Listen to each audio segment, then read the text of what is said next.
Talmud Bavli, Tractate Beitzah, page 22a, top of the page with the words Umadlikin lo es haner, etc., and kindle a lamp for him. They said in the name of Rabbi Yitzchak, they may even roast a small fish for him. That is also taught in a Beitzah.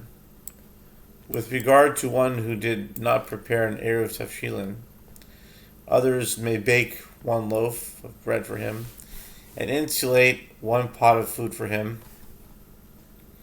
and kindle a lamp for him, and heat one small jug of water for him. And some say they may even roast a small fish for him. Rava said, actually, one can say that the Mishnah is referring to a case where one prepared an Erev Tafshilin, and nevertheless, if he did not insulate hot food on the eve of the festival for Shabbat, he may not do so on the festival itself, because insulating hot food is different, as it is evident that he is acting with Shabbat in mind, and not for the festival. Beit Shammai view this as a desecration of the sanctity of the festival.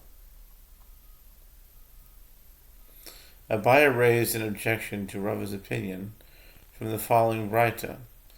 Hananya says that Beit Shammai say one may not bake on a festival for a Shabbat that occurs on the following day unless he established the joining of cooked foods with bread.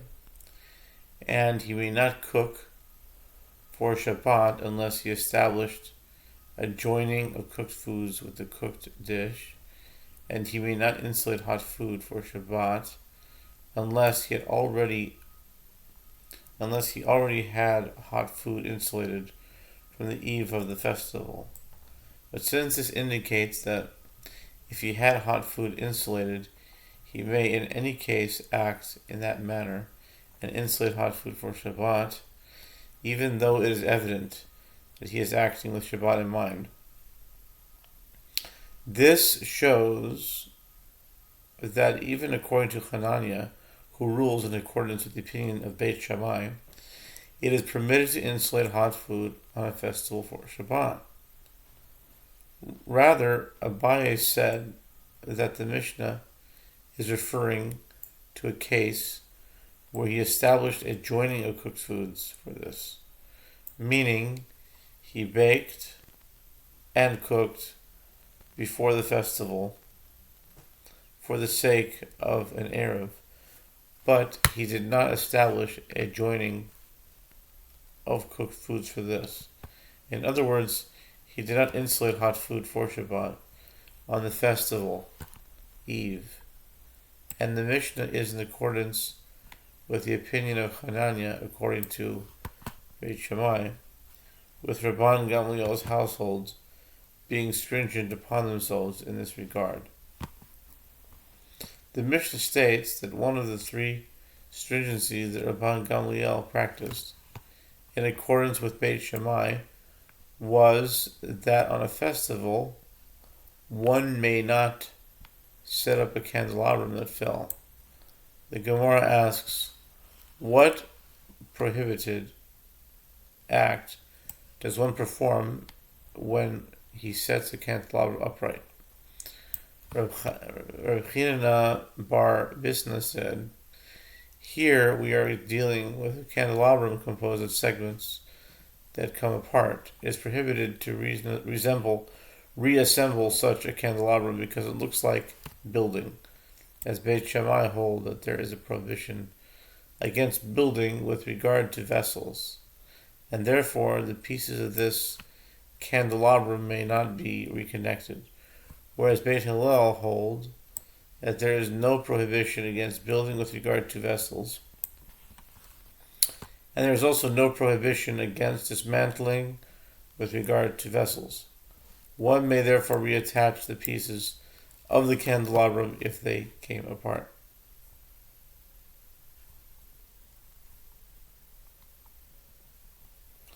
The Gemara relates that Ula once happened to come to the house of Rabbi Yehuda on a festival. Ula's servant stood and tilted the oil lamp, diverting most of the oil to one side, with the intention of preventing the oil from reaching the wick so that the light would be extinguished more quickly. Rabbi Yehuda raised an objection to Ula from the following Beitzah, in which it is taught, one who adds oil to a lamp on Shabbat is liable for performing the prohibited labor of kindling on Shabbat, and one who supplies himself with oil from a lit lamp on Shabbat is liable for performing the prohibited labor of extinguishing, as he causes the light to be extinguished more quickly. This indicates that any action, even an indirect one, that causes a lamp to be extinguished earlier than it would otherwise is considered extinguishing. Here too, by tilting the lamp, the servant extinguished a light on the festival, which is prohibited. Ula said to him, "You are indeed correct. The act was performed by my servant without my knowledge." With regard to the halacha governing extinguishing a festival, Rav said it is permitted to trim the end of a wick that has become charcoal so that it will burn better.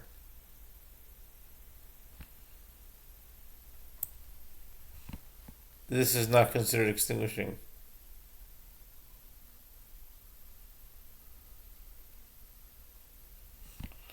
With regard to the same issue, Abba Bar Marta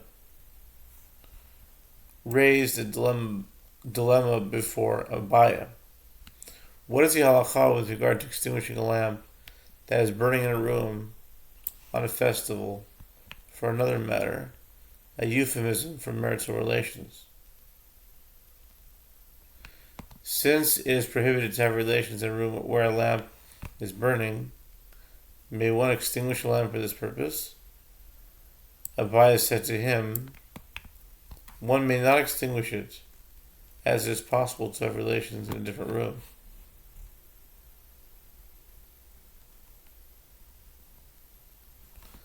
Abba Bar Marta continued, if he does not have a different room, what should he do? Abaya replied, it is possible to erect for oneself a partition out of sheets and engage in relations on the other side of the partition.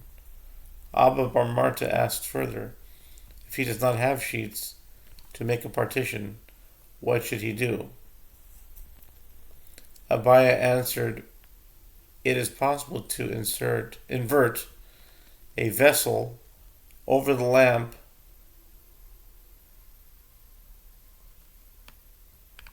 in order to hide the light.